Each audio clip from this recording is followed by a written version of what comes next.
السلام علیکم سامعین، 8 جمادی الاولیٰ اور 11 نومبر ہے۔ خبر کا عنوان ہے وقف بل کے خلاف زبردست آواز۔ یہ صدا احتجاج جے پور میں بلند ہوئی ہے، جہاں تمام مسالک کے اہل علم نے شرکت کی ہے۔ درگاہ اجمیر شریف کے گدی نشین صاحبان، مولانا تقی رضا صاحب اور سیاسی رہنماؤں میں جناب عمران مسعود صاحب، ممبر پارلیمنٹ اور جے پی سی کمیٹی کے رکن جناب محب اللہ ندوی صاحب، یہ سب لوگ پہنچے ہیں اور انہوں نے یہ کہا ہے کہ کوئی طاقت ایسی نہیں جو اس بل کو لا دے، پاس کرا دے۔ انہوں نے کہا ہم ہر طرح قربانی دینے کو تیار ہیں۔ ہم بل کے خلاف قانون کے دائرے میں رہ کر پورے ملک میں ماحول پیدا کریں گے، لوگوں میں جاگرتی پیدا کریں گے، بیداری مہم چلائیں گے۔ عمران مسعود صاحب نے بہت صاف کہا کہ سرکار کو وقف کا پتہ نہیں ہے۔ ایسی باتیں مولانا محب اللہ ندوی صاحب نے کہی ہیں۔ تمام لوگوں نے بہرحال یہ کہا کہ وقف بل کی ہم حمایت نہیں کرتے، کوئی مسلمان اس کی حمایت نہیں کرے گا۔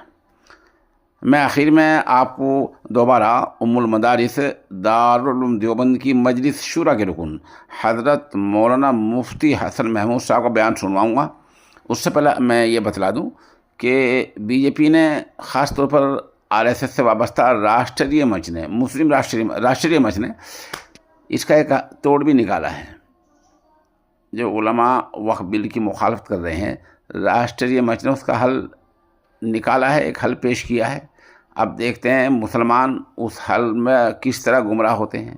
وہ حل یہ نکالا ہے کہ جو لوگ جتنی زور شور کے ساتھ وقف بل کی مخالفت کر رہے ہیں، ان پر کیچڑ اچھالنا شروع کر دیا ہے۔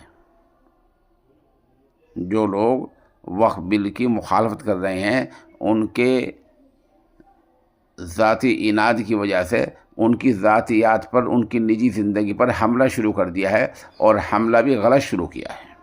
چنانچہ ابھی 2-3 دن پہلے مدنی خانوادے سے وابستہ مولانا حبیب اللہ ندوی صاحب دامت برکاتہم العالیہ کے خلاف ایک ویڈیو کسی نے ڈالی ہے۔ میں ان لوگوں زیادہ نہیں جانتا، اور بےہودہ الزامات عائد کیے ہیں۔ مدنی خانوادے کے بارے میں اتنا طے ہے، بہت ساری باتیں ہمیں ان سے اختلاف ہے، ہم بھی ان سے اختلاف کرتے ہیں، لیکن حال ہی میں جو دہلی میں کانفرنس ہوئی ہے وہ ایک الہامی کانفرنس ہوئی ہے، اور یہ خانوادہ کم از کم زمینوں پر قبضہ کرنے والا نہیں ہے، نہ کسی کا حق ماننے والا ہے۔ یہ دوسری نوعیت کے لوگ ہیں۔ اس طرح کی مخالفت بیجا نہیں کرنی چاہیے۔ جو لوگ ایسی ویڈیو کو آگے شیئر کرتے ہیں وہ بھی گنہگار ہوتے ہیں۔ کیوں؟ اس لیے کہ جو الزام عائد کیے جا رہے ہیں، پہلے متعلقہ آدمی سے ملاقات کر کے، بات چیت کر کے انہیں تفصیل بتانی چاہیے، ان سے اپنا اطمینان حاصل کرنا چاہیے، اور ان سے رجوع کرنا چاہیے، ان سے وضاحت مانگنی چاہیے، تاکہ بات صاف ہو جائے، شفافیت آ جائے معاملے میں۔ لیکن الزامات عائد ہونے کے بعد متعلقہ آدمی سے رجوع نہ کرنا، فون نہ کرنا، بات چیت نہ کرنا، ملاقات کر کے صورتحال کو نہ سمجھنا، اور یوں ہی آگے ویڈیو کو شیئر کرتے جانا، یہ سب گناہ کی باتیں ہوتی ہیں۔ فرشتے سے گناہ لکھیں گے، اور یہ گناہ تبھی معاف ہوگا جب آپ متعلقہ آدمی سے جا کے معاف کرائیں گے۔ یہ محض خالص اللہ کے سامنے توبہ کرنے سے معاف نہیں ہوگا، کیونکہ یہ آپ نے ایک بندے کو تکلیف پہنچائی ہے۔ کسی مومن بندے کو تکلیف پہنچانا ویسے بھی گناہ ہے، اور بغیر ثبوت کے تکلیف پہنچانا گناہ کو اور زیادہ بڑھا دیتا ہے۔ اس لیے آپ اس پہلو پر غور کریں کہ یہ سب راشٹریہ منچ کے کھیل ہیں، آر ایس ایس کے کھیل ہیں کہ وقف بل کی جو مخالفت کر رہے ہیں ان کی دوسرے انداز سے مخالفت شروع کرا دی ملک بھر میں۔ اس سے بچیں اور اس کو سمجھیں، اور یہ یقینی بنائیں کہ ہر مسلمان انشاءاللہ وقف بل کی حمایت کرے گا۔ اب آپ دارالعلوم دیوبند کی مجلس شورا کے رکن حضرت مولانا مفتی حسن محمود صاحب کا بیان سنیں۔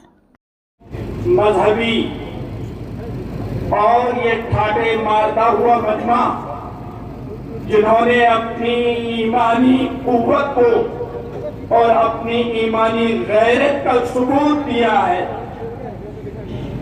اللہ تعالیٰ فرماتے ہیں وَاعْتَصِمُوا بِحَبْلِ اللَّهِ جَمِيعًا، اللہ کی رسی کو مضبوطی سے تھام لو۔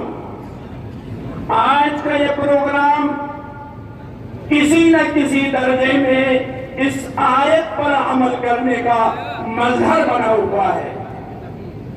تمام لوگ یہاں جمع ہیں۔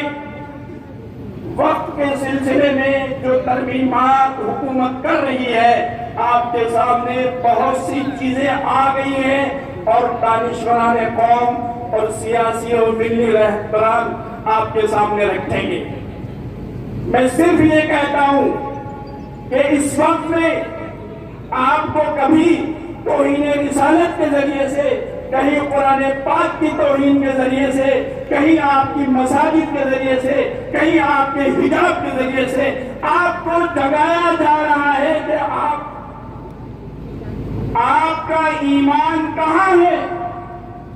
آپ اپنے ایمان میں مضبوط ہو جائیے، آپ صوم و صلاۃ کے پابند ہو جائیے، آپ اپنی زبان کے پابند ہو جائیے، آپ اور ہم سب مل کر کے اپنے گھروں کو جناب محمد رسول اللہ صلی اللہ علیہ وسلم کی سنتوں کا پیکر بنا لیں۔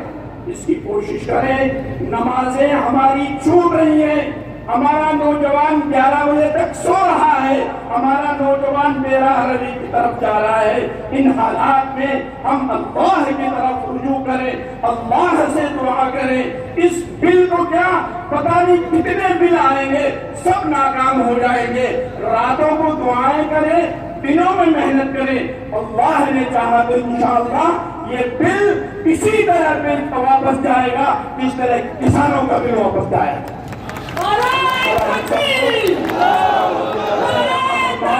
اور اپنی قیادت پر مضبوط رہنے کی توفیق عطا فرمائے۔ اس وقت میں اللہ نے ہماری کمزوری کو محسوس کیا ہے۔ ہماری کمزوری کسی زمانے کے اندر ہمیں حکم دیا جاتا تھا کہ میدان میں نکلو اور اپنی جان کو کھپا دو، لیکن ہم اتنے کمزور ہیں۔ اس وقت میں صرف ہمیں اپنے ذہن کا صحیح استعمال کر لیں اور انتخاب کے موقع پر ہم سوچ سمجھ کر کے قیادت کو منتخب کریں گے تو ہمیں ایسے دن نہیں دیکھنے پڑیں گے۔ وآخر دعوانا الحمدللہ۔